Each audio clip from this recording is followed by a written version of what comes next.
And I want to start out with, if you guys can see, I'm dressed. I was inspired this morning and I found this sweater that looks like it's got vines, right? And you see this green legs. It was my best effort. Here I am at Church Street, where the head of house grew up on a farm, and this is how you can tell. I just want to share this quickly because this was a lot of our conversation was to do with this kind of thing. So you can see all these plants. So in the springtime, Marisha gets all of these plants ready for the garden outside because she was raised on a farm.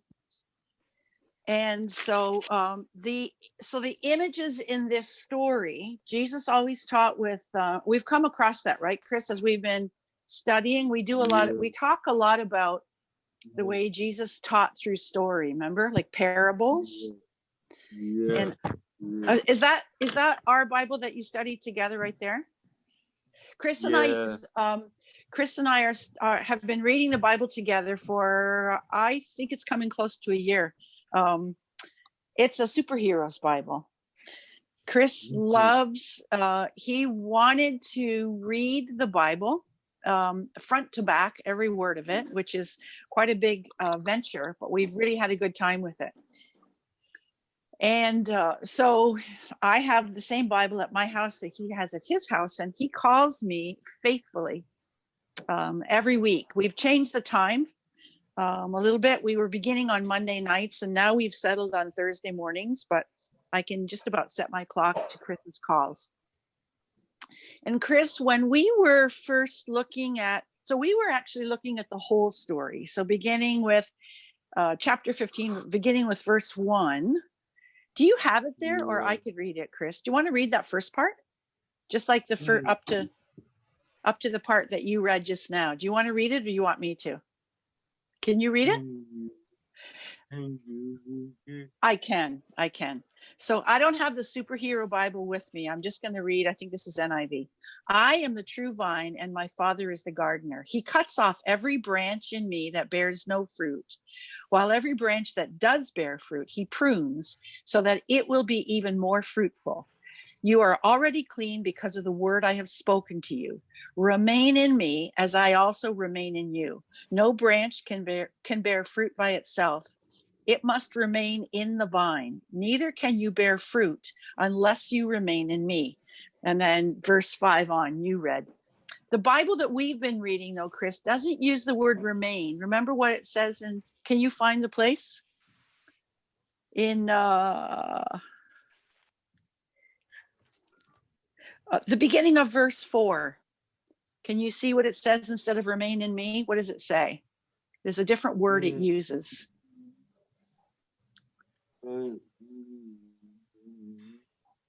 Remain joined to me, and I will remain joined to you. Yeah. No.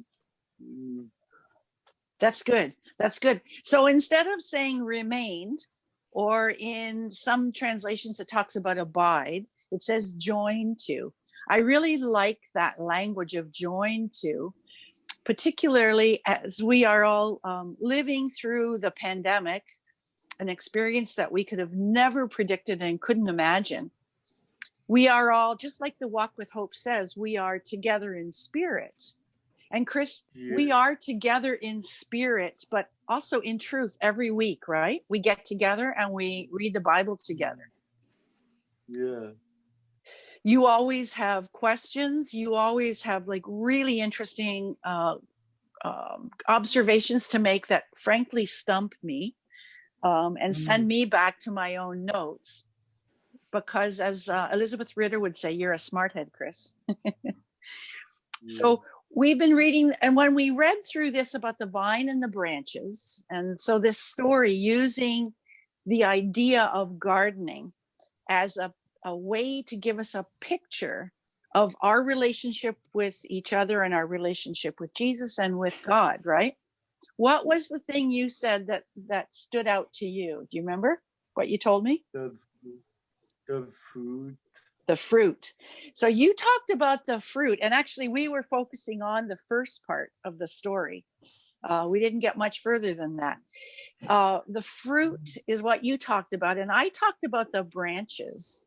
And I think that's something to do with our ages, Chris, because you're young and fruit is right there ahead of you, bringing you through every day, right? Fruit or cookies or ice cream or whatever it is, right? Fruit is what you grab for. Now, me, at the age I am, I'm more aware of branches that can be brittle and without life. And so I was kind of listening to that part thinking, yikes.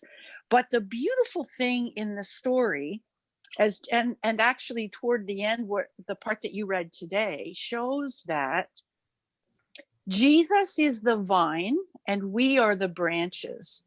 So, and the pruner, the one who does the pruning and the picking it up and recognizing if it's dead or not, is not us. And we don't do that for each other. It's what God does, right? And in truth, you remember when we were, when I was telling you, trying to explain the word prune and saying how when something gets pruned or cut, it's like you got a haircut recently. I remember asking about it. And your hair, you get it cut, but like 2 months later or whatever, you need another haircut, right? It doesn't stay like that. So pruning is what actually helps us to grow, because if we don't get pruned, if we don't get rid of the dead stuff on us, then it kind of takes the life away from us at the same time. So it makes me feel better. And then I'm ready to sit on your side of the bench and reach for fruit, because that's a good place to sit together waiting for the fruit, right? Another thing that I thought about, I don't think I mentioned this to you, but I was thinking about it after we had talked the other day. The branches are the things that bear the fruit, but they are not the most important part. And the branches are not the boss of each other. Jesus is the vine, right? Oops. Get comfortable there, Chris. Jesus is the vine. And so the branches, we pretty much have to accept one another, right? So maybe sometimes when we can think somebody's doing something wrong, or we could do a better job or something like that, really, it's better to sit back and think about it for a minute, because it could just be that it's not our turn to do that thing. It's somebody else's turn to do that thing, and let them do it, right? Because we all have a chance to bear the fruit that Jesus gives us in our life. And I think that's a very cool thing.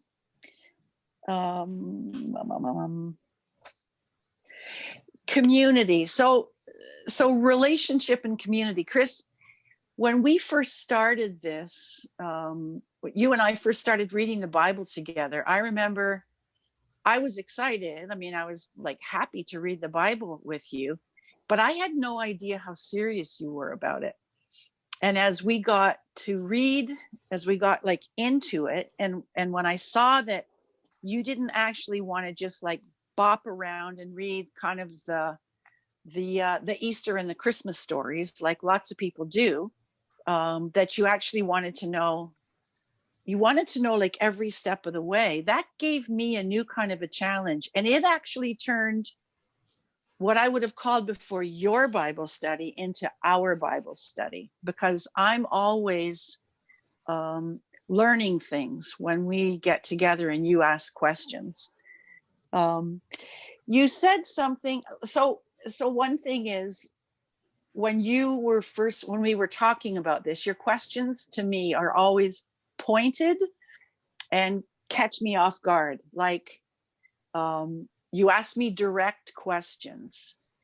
And for some reason, after all these years we've known each other, Chris, I'm still not used to it. So I remember the time we finished, I think, Genesis, and you said, so when's the test? And I thought, like, test? I wasn't thinking of a test, but you were helping me to see in your way, like, you're taking this seriously. And when you take something seriously, review is important. And then the test helps to see, what do you know or what don't you know about what you were studying together. So this story meant, of the vine and the branches, meant so much to me, because what I could see is, whether or not you would have recognized it yourself, I can see that you are called by God. God has quickened your heart to want to. And if you remember what you said to me when we first started, I want to learn more about God. And you also said, I want to learn more about myself. You were making the connection without me being like the teacher coming in to try and draw a conclusion for you, that when we get to know God through his stories, we also get to know ourselves. And the beauty in this time of the pandemic, when we meet online like this every week, because you and I do, and for a while we were meeting twice a week, we get to know each other better. We spend a different kind of time together than when you used to just get dropped off at the day program, right? Yeah.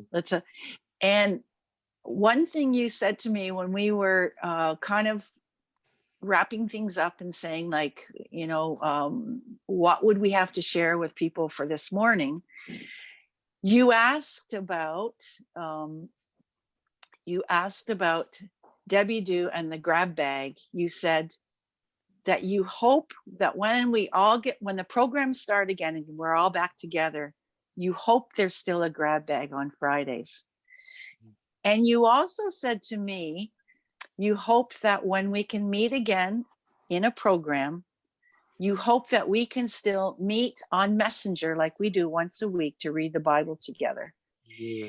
And that is how we remain in Jesus, and Jesus abides in us. That's how he lives in us, because of the desire he put in your heart to know him better.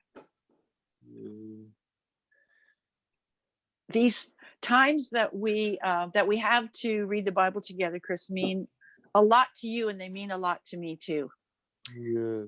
And so it is our hope to all the rest of y'all that us sharing what we found when we studied this story together, that it carries some hope and some light and some inspiration to you too. Thank you. Amen. Amen. Chris, will you pray before we go? Not today. Not today. Chris has started. I asked him, so for the last month, maybe, when we've been meeting, he prays beautifully at the end of the when we have our times together, when we do our Bible study. And it really is precious to me, because when you carry a certain role, you're the one that always prays. And Chris, I love it that you pray for me. I came on Saturday actually to Richmond Hill to deliver some Spirit Mover outfit stuff to Megan. And on the way, and after we finished visiting briefly with them, just passing over the hula hoop and the vests and scarves and stuff, I asked Brian if he would pray for Eileen and Greg and Megan. And Brian, who usually will pray when I ask him to, was like, not today. So I'm learning my limits, and I'm thrilled actually, Chris, that you're comfortable in your own shoes to say, nope, not today, lady. So thank you, friend.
Come, O God of all the earth, come to us, O righteous one. Come and bring our love to birth in the glory of your Son. Sing out, earth and skies, sing of the God who loves you. Raise your joyful cries, dance to the life around you.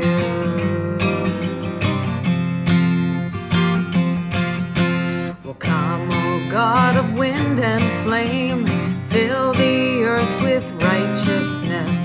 Teach us all to sing your name. May our lives your love confess. Sing out, earth and skies, sing of the God who loves you. Raise your joyful cries and dance to the life around you.